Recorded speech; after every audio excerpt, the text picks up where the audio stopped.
नमस्कार, आदाब, मैं रिदा खानम। आप देख रहे हैं सियासत टीवी पर साउथ इंडिया एक्सप्रेस। एक नज़र डालते हैं आज के मुख्य समाचार पर। तेलंगाना में गर्मी ने अपना प्रचंड रूप दिखाना शुरू कर दिया है। राजधानी हैदराबाद में मौसम विज्ञान केंद्र के प्रमुख डॉक्टर के नागरत्ना ने कहा कि राज्य के कई हिस्सों में तापमान तेजी से बढ़ रहा है और आने वाले दिनों में लू चलने की संभावना है। उन्होंने कहा कि मध्य प्रदेश से लेकर कोमुरिन क्षेत्र तक फैला एक ट्रफ जो आंतरिक कर्नाटका होते हुए तमिलनाडु तक पहुंच रहा है, वर्तमान मौसम की स्थिति को प्रभावित कर रहा है। इस ट्रफ के प्रभाव और उत्तरी पश्चिमी हवाओं के चलते उत्तरी तेलंगाना में लू की स्थिति बनने की संभावना है। विशेष रूप से आदिलाबाद, कोमुराम भीम, निर्मल, निजामाबाद, जगतियाल और राजन्ना सिरसिला जिलों में लू चलने का अनुमान है। वहीं आज आदिलाबाद, निर्मल, निजामाबाद और कुमराम भीम में भी ऐसी स्थिति बनी रह सकती है। मौसम विभाग के मुताबिक राज्य के कई जिलों में तापमान 41 से 44 डिग्री सेल्सियस के बीच रहने की संभावना है। कामारेड्डी, मेदक, संगारेड्डी, करीमनगर और वारंगल जैसे क्षेत्रों में भी अगले 2 दिनों में तापमान 42 से 44 डिग्री सेल्सियस तक पहुंच सकता है। राजधानी हैदराबाद और आसपास के कई इलाकों में भी गर्मी का असर साफ दिखाई देगा, जहां तापमान 39 से 42 डिग्री सेल्सियस के बीच रहने की संभावना है। तेलंगाना राज्य में एक बार फिर से ईंधन की कमी ने उपभोक्ताओं के लिए कई मुश्किलें खड़ी कर दी हैं। नागरिक आपूर्ति विभाग द्वारा पर्याप्त भंडार होने का स्पष्टीकरण के बावजूद राजधानी हैदराबाद सहित कई जिलों के पेट्रोल पंपों पर नो स्टॉक के बोर्ड लटके हुए साफ दिखाई दे रहे हैं।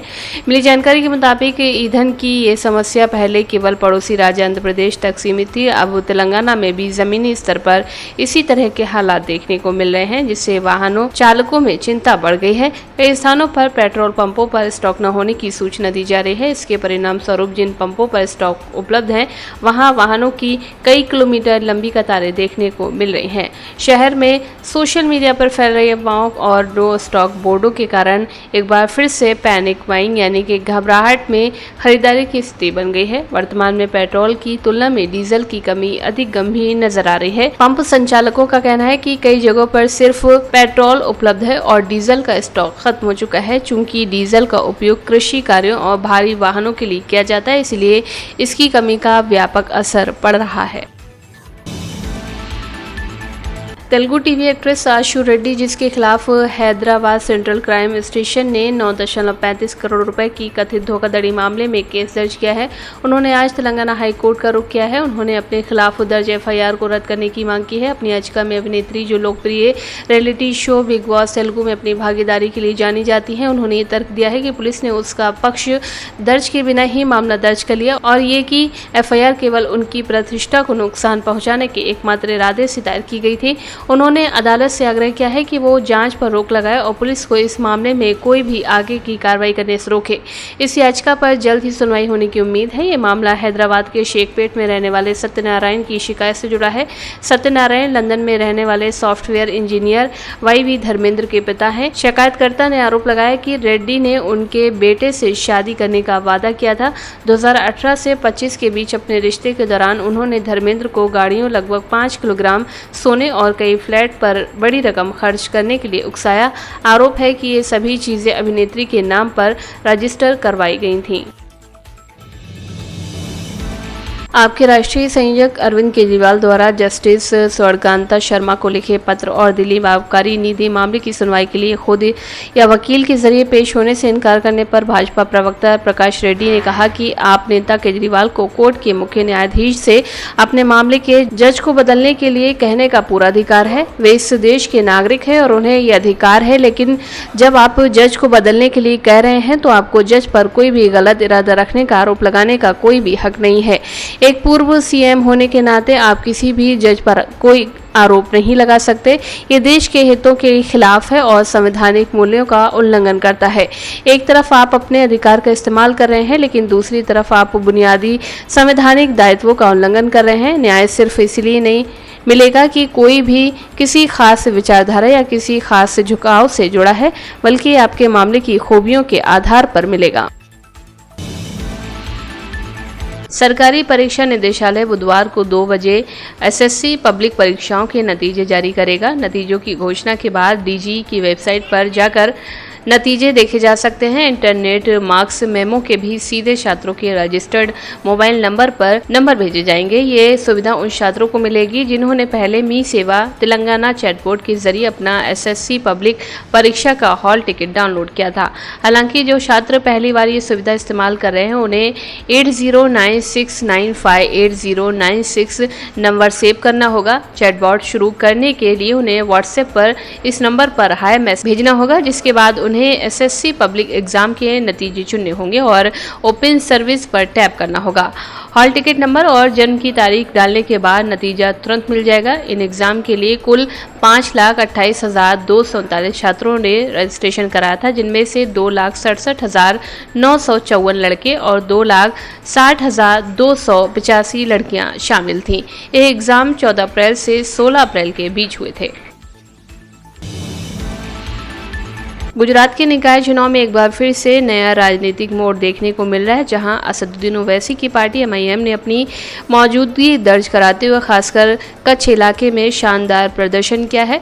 जानकारी के मुताबिक ये चुनाव इसलिए भी अहम माने जा रहे हैं क्योंकि एमआईएम ने पहली बार इस क्षेत्र में प्रभावी एंट्री की है। कच्छ जिले की भुज नगरपालिका में एमआईएम को बड़ी सफलता मिली है। वार्ड नंबर 1 में पार्टी के 3 उम्मीदवारों ने जीत हासिल की। सरफराज को 3,705 वोट, मुख्तार को 3,581 वोट और रोशन को 3,370 वोट मिले हैं। इसके अलावा एक सीट पर कांग्रेस उम्मीदवार को जीत मिली है। इस जीत के साथ एमआईएम ने कच्छ की राजनीति में अपनी जगह बना ली है और आने वाले समय में यहां मुकाबला और भी दिलचस्प होने के संकेत दिए हैं। वहीं सूरत में भी राजनीतिक समीकरण बदलते हुए नजर आए हैं। वार्ड नंबर 19 में भाजपा ने जीत दर्ज हासिल की है, जहां पर असलम साइकिल वाला के बेटे को हार का सामना करना पड़ा। इसके अलावा अहमदाबाद के सैजपुर बोगा क्षेत्र में भी भाजपा पैनल ने जीत दर्ज की, जिससे पार्टी का शहरी क्षेत्रों में दबदबा बरकरार दिखा।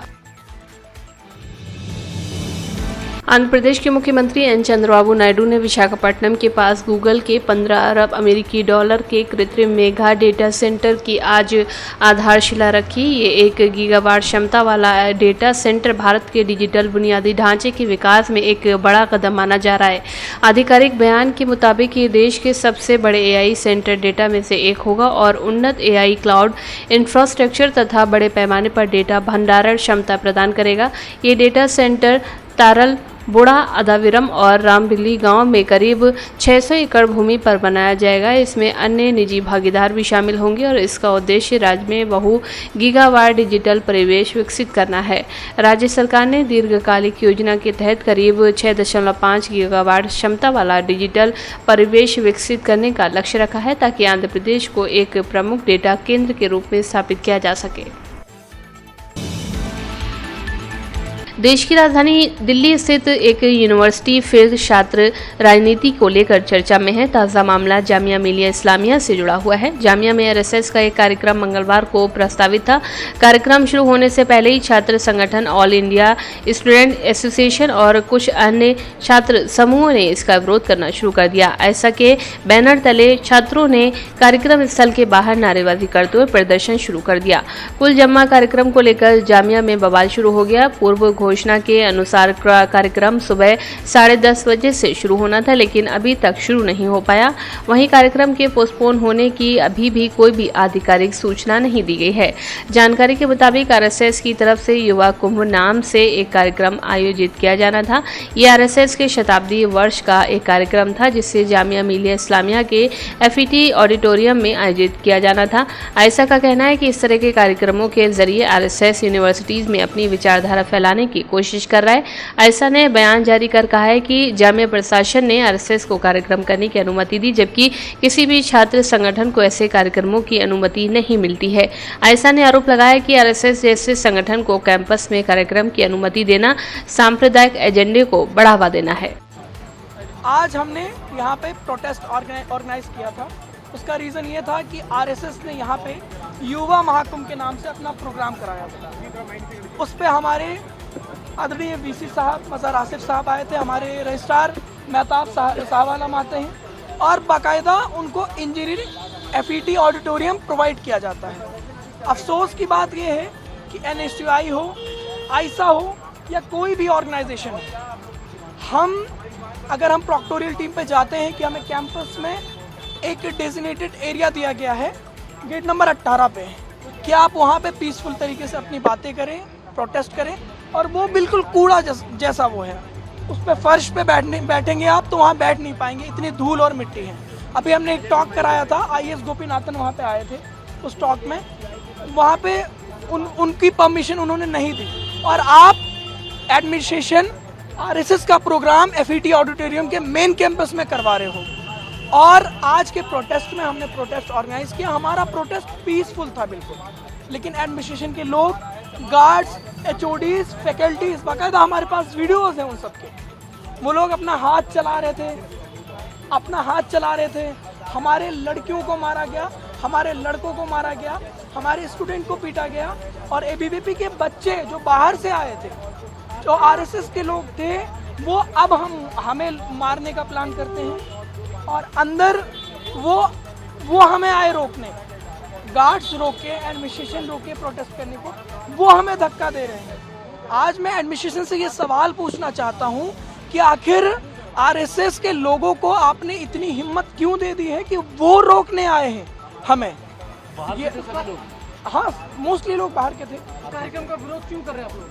कार्यक्रम का विरोध हम इसलिए कर रहे हैं कि कैंपस में जब हम एडमिनिस्ट्रेशन के पास जाते हैं तो वो हमें कोई भी प्रोग्राम करने की जगह नहीं देते।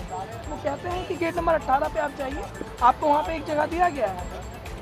अब सवाल ये है कि आप उनको मेन कैंपस में क्यों मोड़ दे रहे हैं? और जामिया की एक रिवायत रही है, जामिया में RSS के लोग नहीं हैं। जामिया महाराष्ट्र में ऑटो और टैक्सी चालकों के लिए मराठी भाषा को अनिवार्य किए जाने के मुद्दे पर राजनीतिक बहस तेज हो गई है। इस बीच अब इस मामले पर शिवसेना UBT सांसद संजय राउत का बड़ा बयान सामने आया है। उन्होंने कहा कि ये नियम किसी भी एक राज्य के लिए नहीं है, बल्कि पूरे देश में स्थानीय भाषा के सम्मान के लिए होना चाहिए। राउत ने कहा कि जैसे पश्चिम बंगाल में बांग्ला, गुजरात में गुजराती, कर्नाटका में कन्नड़ और पंजाब में पंजाबी भाषा जरूरी होती है, तो महाराष्ट्र में मराठी भाषा को अनिवार्य किए जाने से दिक्कत क्यों हो रही है? मराठी भाषा को मतलब कंपलसरी के लिए कल भी प्रेस कॉन्फ्रेंस ली गई और अब कंफर्म नहीं किया गया। आज फिर से प्रेस कॉन्फ्रेंस ली जा रही है। संजय निरुपम एक तरफ बात करते हैं, एक तरफ कौन क्या बात करता है मुझे मालूम नहीं है। क्या इसमें वोट बैंक की राजनीति या ये वोट बैंक की राजनीति पर काम चल रहा है और कुछ नहीं। पश्चिम बंगाल में बंगाली अनिवार्य होनी चाहिए, गुजरात में गुजराती कंपलसरी होनी चाहिए, कर्नाटक में कानड़ी कंपलसरी होनी चाहिए, पंजाब में पंजाबी होनी चाहिए, तमिलनाडु में तमिल को महत्व मिलना चाहिए। अगर ये है तो महाराष्ट्र में अगर मराठी भाषा के लिए हम वही हक मांगेंगे तो आप इतने नाच क्यों रहे हो, खुदक क्यों रहे हो? इस राज्य की भाषा मराठी है।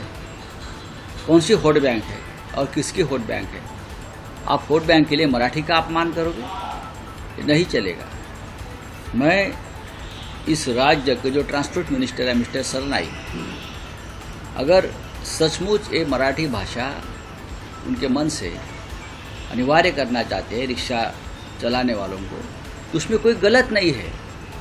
ये उनके ही फायदे की उनके फायदे की ये विचार है। क्योंकि आपके रिक्शा में कौन बैठते हैं? लोकल लोग बैठते हैं तो मराठी भाषिक है, तो आपका उनका डायलॉग नहीं हो पा रहा है तो झगड़े होते हैं, हाँ, पुलिस स्टेशन तक जाते हैं। तो आपको सीखना होगा मराठी। और आप यहाँ काम धंधा रोजगार करने आए हैं तो आपको लोकल भाषा सीखना होगा। अगर यहाँ के लोग यूपी बिहार में जाओगे तो हिंदी तो आनी चाहिए उनको। हम यहाँ भी हिंदी का इस्तेमाल करते हैं, दिल्ली में करते हैं। क्यों करते हैं? हमारी भाषा है, हिंदी भी हमारी भाषा है, तो करना चाहिए। अगर कोई इसकी राजनीति करना चाहते वोट बैंक की तो उनको जूते से मारना चाहिए। यही प्रताप सरनाईक जी ने हाथ में जूता लेकर उनके पीछे भागना चाहिए, ऐसे लोगों को जो विरोध कर रहे हैं। पश्चिम बंगाल चुनाव पर्यवेक्षक अजय पाल शर्मा ने मतदाताओं को डराने धमकाने की शिकायतों के बाद टीएमसी उम्मीदवार को चेतावनी दी है।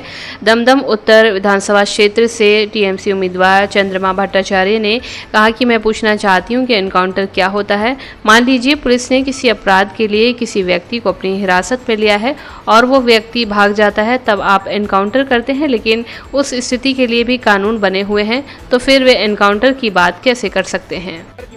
नहीं, मैं बोल रही हूँ कि एनकाउंटर जो है वो एनकाउंटर क्या होता है। सपोज किसी को पकड़ा है, समझिए को किसी को पकड़ा है कोई अपराध के लिए, उसको जेल में किया है या कहीं पर रखा है, लेकिन वो भाग जा रहा है, उसको नहीं पकड़ पा रहा है, तो वो गोली गाला देके वो भाग रहा है, तो वो चला रहा है गोली, उसको भी एनकाउंटर करने के लिए नियम है। लॉ बोलता है कि पहले वो पैर के वहां पर तुम एनकाउंटर का गोली चलाओ। तो ये एनकाउंटर वाला बात क्या है, कैसे बन रहा है। साउथ इंडिया एक्सप्रेस में बस इतना ही। मुझे दे इजाजत। आप बने रहें सियासत टीवी के साथ।